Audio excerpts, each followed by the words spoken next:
हरे Krishna. Awakening Krishna consciousness channel में आप सभी का फिर से स्वागत है। आज हम जो है भगवत गीता का सार समझने का प्रयास करेंगे, जिससे हम क्यों आप सभी को विदित है कि 11 दिसंबर को भगवत गीता जयंती है। तो भगवत गीता को हम किस प्रकार से समझ सकते हैं, उसका सार कुछ समय में समझाना अत्यंत मुश्किल, लेकिन फिर भी हम ये प्रयास करते हैं कि भगवत गीता की जो मुख्य बातें हैं उसके बारे में हम आपको अवगत करा पाएँ।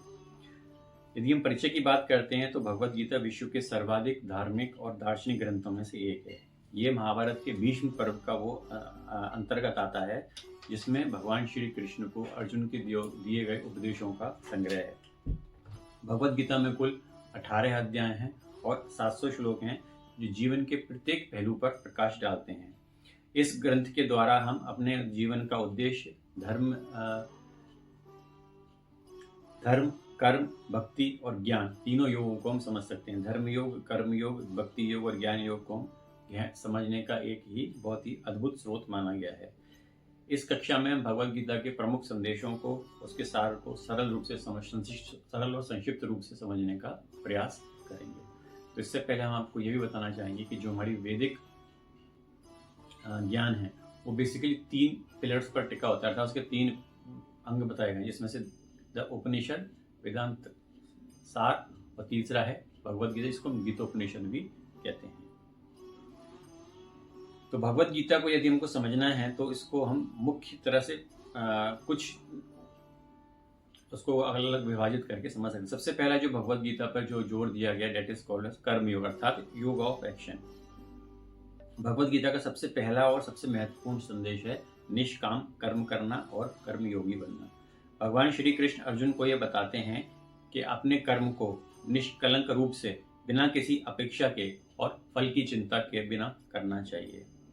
कर्म का अर्थ है वह कार्य जो हम रोज करते हैं। फल की चिंता को छोड़कर हम केवल अपने कर्तव्यों पर ध्यान केंद्रित करें। कर्मयोग के द्वारा हम अपने कार्य को भगवान की सेवा के रूप में देखते हैं, जिससे कि आत्मा को शांति और संतोष मिलता है।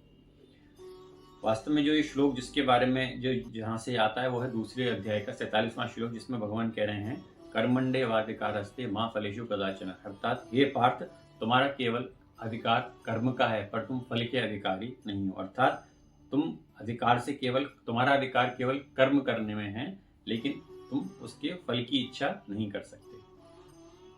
दूसरा जो पार्ट हमको समझ में आता है, that is a path of devotion, और जिसको बोलते हैं भक्ति योग, जिसको कि भगवत गीता में सर्वोत्तम और सर्वोपरि रूप से रखा गया है, अर्थात जो उच्च कोटि का योग है उसको भक्ति योग बताया गया है। भगवान श्री कृष्ण भक्ति योग की महिमा बताते हैं कि जिस व्यक्ति भगवान के प्रति अपनी पूर्ण श्रद्धा और प्रेम दिखाता है तो वही भक्ति योग कहलाता है। भक्ति का अर्थ है भगवान के प्रति निस्वार्थ और निष्काम भाव से प्रेम और समर्पण। भक्ति योग में भगवान श्री कृष्ण को अपनी आत्मा के साथ समर्पित करना, उनके नाम का जप करना, उनके दिव्य गुणों का जप करना आदि सम्मिलित होता है। भक्ति योग से ना हमें मानसिक शांति मिलती है, बल्कि आध्यात्मिक संतुष्टि और परम सुख भी प्राप्त होता है। भगवत गीता के 18वें अध्याय के 67वें श्लोक में विशेष रूप से भगवान कह रहे हैं माम एकम शरणम व्रज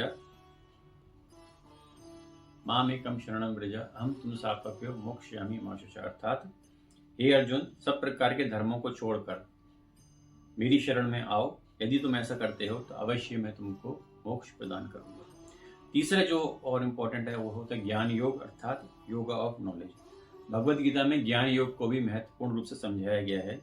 यह योग हमको आत्मज्ञान और ब्रह्म ज्ञान की ओर ले जाता है, जिसको बोलते हैं हम वास्तव में समझ सकते हैं कि वास्तव में हमारा तत्व क्या है, आत्म तत्व क्या है और हमारे जीवन का मुख्य उद्देश्य ये है।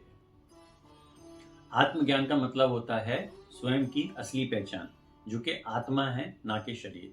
और ब्रह्म ज्ञान का मतलब होता है ब्रह्म या परमात्मा के साथ एकत्व की अनुभूति होना, अर्थात उनके साथ हमको ये समझना चाहिए कि जो कुछ है वो सिर्फ ब्रह्म ही है। श्लोक जो आता है भगवत गीता का तीसरे अध्याय के 35वें श्लोक, जो कि हमको इस ज्ञान को पुष्ट करता है, वह है न ही ध्यव्रता शक्यम त्यक्तुम कर्मण्य शेषतम, अर्थात हे अर्जुन, जो व्यक्ति देह के बंधन में है वह सभी कर्मों को छोड़ने में सक्षम नहीं हो सकता।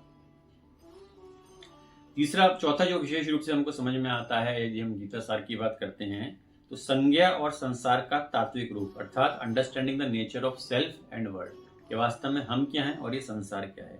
तो भगवान कृष्ण ने समझाया है अर्जुन को कि हे अर्जुन, वास्तव में आत्मा नश्वर है और ये शरीर हमारा नाशवान है।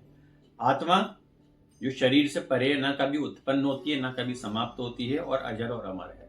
संसार केवल हमारे कर्मों और इच्छाओं के कारण हैं जो हमें भ्रमित करते हैं, परंतु जब हम अपने वास्तविक स्वरूप को पहचानते हैं तो संसार की असरता का एहसास होता है। अर्थात आत्मा तो शरीर से परे है, न कभी उत्पन्न होती है, न कभी समाप्त होती है और अजर और अमर होती है, लेकिन संसार केवल हमारी इच्छाओं के कारण ही उत्पन्न होता है और हमें भ्रमित करता है। लेकिन जब हम अपने वास्तविक रूप को पहचान लेते हैं तो इस संसार का हमारे ऊपर प्रभाव नहीं पड़ता। तो दूसरे अध्याय के 20वें श्लोक में भगवान विशेष रूप से कह रहे हैं, ना जयते मृत्ये वा कदाचि, अर्थात आत्मा न जन्म लेती है और ना ही मरती है। पांचवा जो हमको समझ में आता है वो होता है योग और समर्पण, अर्थात योग एंड सरेंडर। भगवद गीता में श्री कृष्ण ने यह भी बताया है कि योग केवल शारीरिक अभ्यास नहीं है, बल्कि ये आत्मा के साथ एकत्व करने का एक मार्ग है। योग का सबसे उच्च रूप है ईश्वर के प्रति पूर्ण समर्पण। समर्पण का अर्थ होता है भगवान के प्रति विश्वास और उनकी इच्छा के अनुसार अपने जीवन को चलाना। यदि हम ऐसा करते हैं तो न ही हमें मानसिक शांति मिलती है, बल्कि हमारा आत्मिक बल और आत्मिक संतुलन भी बढ़ता है। छठे अध्याय के पहले श्लोक में भगवान विशेष रूप से इसको पृष्ठ कर रहे हैं, जिसमें भगवान श्री कृष्ण कहते हैं, योगस्त्य कुरु कर्माणि संन्यासम योग उच्यते, अर्थात योगी वही है जो अपने कार्यों को भगवान के प्रति समर्पित करता है। तो निष्कर्ष हमारे इस कक्षा से आज यही निकलता है कि भगवद गीता में भगवान श्री कृष्ण ने अर्जुन को जीवन के प्रत्येक पहलू पर ज्ञान दिया है, जो कि आज भी हमारे जीवन में उतना ही प्रासंगिक है जितना कि उस समय था। वह चाहे कर्म योग हो, भक्ति योग हो, ज्ञान योग हो, आत्मा का ज्ञान हो या ईश्वर के प्रति समर्पण हो, इस माध्यम से हम अपने जीवन को सार्थक बना सकते हैं। गीता हमें यह सिखाती है कि जीवन में शांति और संतुलन पाने के लिए हमें भगवान पर पूर्ण विश्वास होना चाहिए, साथ ही अपने कर्मों को निस्वार्थ भाव से करना चाहिए। भगवद गीता का सार यही है कि अपने जीवन में अपने कर्तव्यों का पालन करते हुए भगवान श्री कृष्ण के प्रति पूर्ण भक्ति और समर्पण बनाए रखें। हरे कृष्ण।